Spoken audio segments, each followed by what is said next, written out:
Hi everyone, welcome back to my channel. আজ আমি তোমাদের সাথে শেয়ার করব সয়াবিনের পকোড়া। সন্ধেবেলা স্ন্যাক্সে এই রকমভাবে সয়াবিন দিয়ে পকোড়া বানিয়ে খেয়েও আশা করি খুবই ভালো লাগবে। এই রেসিপি তৈরি করার জন্য প্রথমে আমি এখানে নিয়েছি সয়াবিন। এরপর আমি এই সয়াবিনগুলোর মধ্যে দেব গরম জল, তারপর বেশ কিছুক্ষণ এরকমভাবে রেখে দেব। সয়াবিনগুলো এখানে আমার প্রপার ফুলে এসেছে। তারপর আমি এই সয়াবিনগুলো থেকে জলটা বের করে একটি পাত্রে তুলে নেব।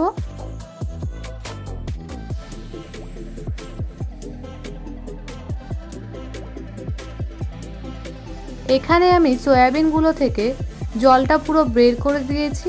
তারপর আমি এর মধ্যে দেব 3 চামচ টক দই, তারপর দেব 2 চামচ আদা বাটা ও রসুন বাটা। এরপর এখানে দিয়েছি জিরে গুঁড়ো 1 চামচ, তারপর দিয়েছি স্বাদ অনুযায়ী লবণ, এরপর দিয়েছি স্বাদ অনুযায়ী লঙ্কার গুঁড়ো, তারপর দিয়েছি গরম মশলা সামান্য পরিমাণ। এরপর সবকিছু বেশ ভালো করে মাখিয়ে নেব। এখানে আমার সয়াবিনটা পুরোপুরি ম্যারিনেট করা হয়ে গেছে। তারপর আমি 30 মিনিট মতো ঢেকে রেখে দেব।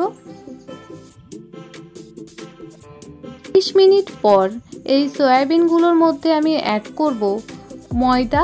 তারপর সবকিছু বেশ ভালো করে মাখিয়ে নেব।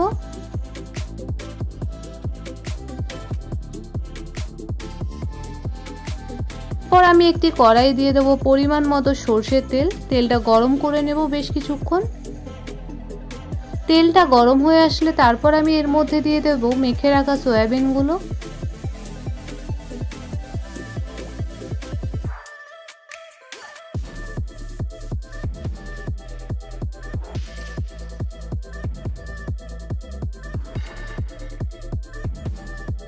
এরপর এক পিঠ মিডিয়াম আঁচে বেশ কিছুক্ষণ ফ্রাই করে নেব। তারপর সবকিছু বেশ ভালো করে নেড়েচেড়ে নেব।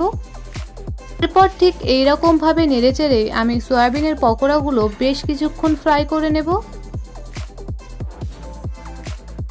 সয়াবিনের পকোড়াগুলো এখানে আমার পুরোপুরি ফ্রাই হয়ে গেছে।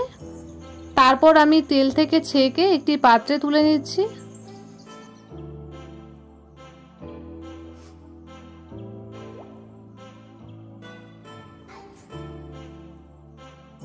এরপর ঠিক একই রকম ভাবে আমি বাকি পকোড়াগুলোও ফ্রাই করে নিচ্ছি।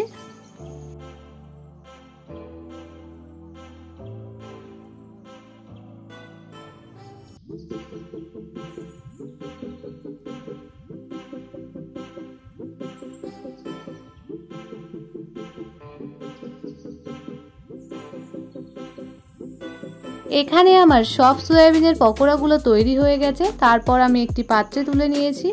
আর আমি এখানে এই পকোড়াগুলো টমেটো সসের সঙ্গে সার্ভ করেছি। তোমাদের যদি আমার এই ভিডিও ভালো লাগে তবে লাইক, কমেন্ট, শেয়ার, সাবস্ক্রাইব করবেন।